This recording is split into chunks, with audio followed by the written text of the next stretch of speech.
মানব বিবর্তনে লক্ষ লক্ষ বছরের এক অবিশ্বাস্য যাত্রায় স্বাগতম। সময়ের সাথে সাথে আমাদের মস্তিষ্ক এবং হাতিয়ারগুলো ঠিক কিভাবে এত উন্নত হল সেটাই থাকছে আজকের এই আলোচনার মূল ফোকাসে। চলুন শুরু করা যাক। ভাবুন তো একবার, গাছের ডালপালায় ঘুরে বেড়ানো আমাদের আদিম পূর্বপুরুষরা ঠিক কিভাবে আজকের এই স্মার্টফোন আর কৃত্রিম বুদ্ধিমত্তার যুগে এসে পৌঁছালো। ব্যাপারটা রীতিমতো রোমাঞ্চকর, তাই না? এই বিশাল পরিবর্তনের গল্পটা বুঝতে হলে আমাদের বেশ কয়েক লাখ বছর পিছিয়ে যেতে হবে। এই টাইমলাইনে থাকা 5টি প্রধান বিবর্তনীয় মাইলফলকই মূলত আজকের আধুনিক মানুষকে ধাপে ধাপে রূপ দিয়েছে। 1 নম্বর, আদিম যাত্রা, অস্ট্রালোপিথিকাস। আজ থেকে প্রায় 40 লাখ বছর আগের পৃথিবীর কথা একটু কল্পনা করা যাক। পরিবেশটা ছিল সম্পূর্ণ আলাদা। যখন আমাদের আদিমতম পূর্বপুরুষরা মাত্রই 2 পায়ে ভর দিয়ে সোজা হয়ে দাঁড়ানো শিখছিল। মজার ব্যাপার হলো, তারা তখন সোজা হয়ে হাঁটতে পারলেও তাদের মস্তিষ্কের আকার ছিল বেশ ছোট, আর তারা গাছের ডালেই বেশি সময় কাটাতে ভালোবাসত। সত্যি বলতে আজকের আধুনিক মানুষের চেয়ে শিম্পাঞ্জির সাথে তাদের বেশি মিল ছিল। 2 নম্বর, প্রথম কারিগর হোমো হ্যাবিলিস। এরপর সময়টা দ্রুত পার হয়ে গেল। আজ থেকে প্রায় 20 লাখ বছর আগে এক বিরাট পরিবর্তন এলো। খাদ্যাভ্যাস বদলানোর সাথে সাথে আমাদের এই পূর্বপুরুষদের মস্তিষ্কের ধারণ ক্ষমতাও আগের প্রজন্মের তুলনায় বেশ কিছুটা বেড়ে গেল। এখানকার সবচেয়ে চমকপ্রদ তথ্যটি হল হোমো হ্যাবিলিস নামের আক্ষরিক অর্থই হল দক্ষ মানুষ বা হ্যান্ডিম্যান, কারণ এরাই প্রথম পাথর ভেঙে ছোট ছোট হাতিয়ার তৈরি করার কৌশল আয়ত্ত করেছিল। বলতে গেলে মানব সভ্যতার একেবারে প্রথম প্রযুক্তিগত বিপ্লবটা কিন্তু এভাবেই শুরু হয়েছিল। 3 নম্বর, আগুনের যুগ, হোমো এরেক্টাস। হোমো হ্যাবিলিসরা যেখানে সাধারণ ছোট হাতিয়ার বানিয়ে নির্দিষ্ট জায়গায় থাকত, সেখানে হোমো ইরেক্টাস এসে পুরো দৃশ্যপটই পাল্টে দিল। তারা একেবারে সোজা হয়ে হাঁটা শুরু করল, আগুনের ব্যবহার শিখে নিল, আর সবচেয়ে বড় কথা, আফ্রিকা মহাদেশ ছেড়ে পৃথিবীর অন্যান্য প্রান্তে এক বিশাল পরিযায়ন বা মাইগ্রেশন শুরু করে দিল। আর এই সময়কার সবচেয়ে যুগান্তকারী পরিবর্তনটা কি?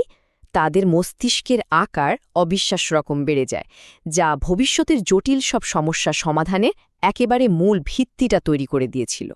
4 নম্বর, তুষার যুগের সার্ভাইভার, হোমো নিয়ান্ডারথ্যালেন্সিস।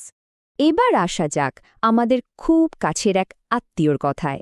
এই অত্যন্ত শক্তিশালী মানুষেরা বরফ যুগের চরম প্রতিকূল আর হাড় কাঁপানো পরিবেশ জয় করেছিল। গুহায় বাস করা থেকে শুরু করে মৃতদেহ সৎকার করা তাদের নিজস্ব একটা চমৎকার সংস্কৃতিও ছিল। কিন্তু এত সব দারুণ দক্ষতা থাকার পরও একসময় তারা পৃথিবী থেকে পুরোপুরি রহস্যজনকভাবে বিলুপ্ত হয়ে যায়। 5 নম্বর, আধুনিক মন, হোমো সেপিয়েন্স। অবশেষে আজ থেকে প্রায় 2 থেকে 3 লাখ বছর আগে দৃশ্যপটে এলো সবচেয়ে সফল প্রজাতিটি। হ্যাঁ, হোমো সেপিয়েন্সদের কথাই বলা হচ্ছে। আর এই প্রজাতিটি টিকে থাকার জন্য নিজেদের সাথে সবচেয়ে শক্তিশালী হাতিয়ারটি নিয়ে এসেছিল, আর সেটি হল অত্যন্ত উন্নত এবং তীক্ষ্ণ একটি মস্তিষ্ক। লক্ষ লাখ বছর ধরে মস্তিষ্কের আকারের এই যে দ্রুত বৃদ্ধি, এইটাই মূলত আমাদের সবচেয়ে বড় শক্তি। মস্তিষ্কের এই অভাবনীয় বিকাশের কারণেই আমরা ভাষা তৈরি করতে পেরেছি, দারুণ সব শিল্পকলা সৃষ্টি করেছি, আর আজকের এই জটিল সমাজ ব্যবস্থা গড়ে তুলতে পেরেছি। 6 নম্বর, মস্তিষ্ক এবং হাতিয়ারের বিবর্তন, সারসংক্ষেপ।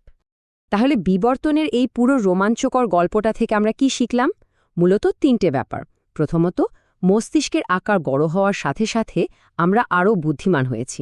দ্বিতীয়ত, আমাদের হাতিয়ারগুলো সাধারণ পাথর থেকে বিবর্তিত হয়ে আজকের আধুনিক প্রযুক্তিতে রূপ নিয়েছে। এবং তৃতীয়ত, আমাদের অভিন্ন সংস্কৃতি ও ভাষা আমাদের সবাইকে এক সুদৃঢ় সামাজিক কাঠামোতে যুক্ত করেছে।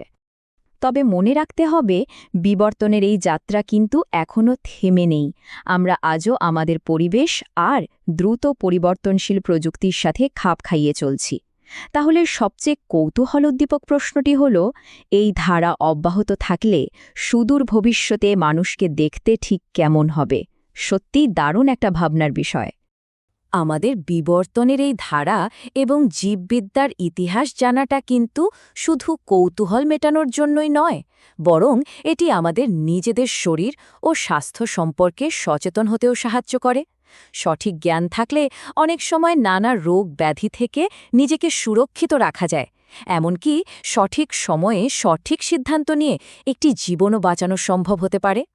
তাই স্বাস্থ্যকর জীবনযাপনে সচেতনতা বাড়াতে আজকের এই গুরুত্বপূর্ণ বিশ্লেষণটি পরিবার ও বন্ধুদের সাথে বেশি বেশি শেয়ার করা হোক। আর হ্যাঁ, ভবিষ্যতে ইতিহাস বা জীববিদ্যা পরীক্ষার প্রস্তুতির সময় একটি অত্যন্ত নির্ভরযোগ্য গাইড হিসেবে কাজে লাগানোর জন্য এটি অবশ্যই সংরক্ষণ করে রাখা উচিত।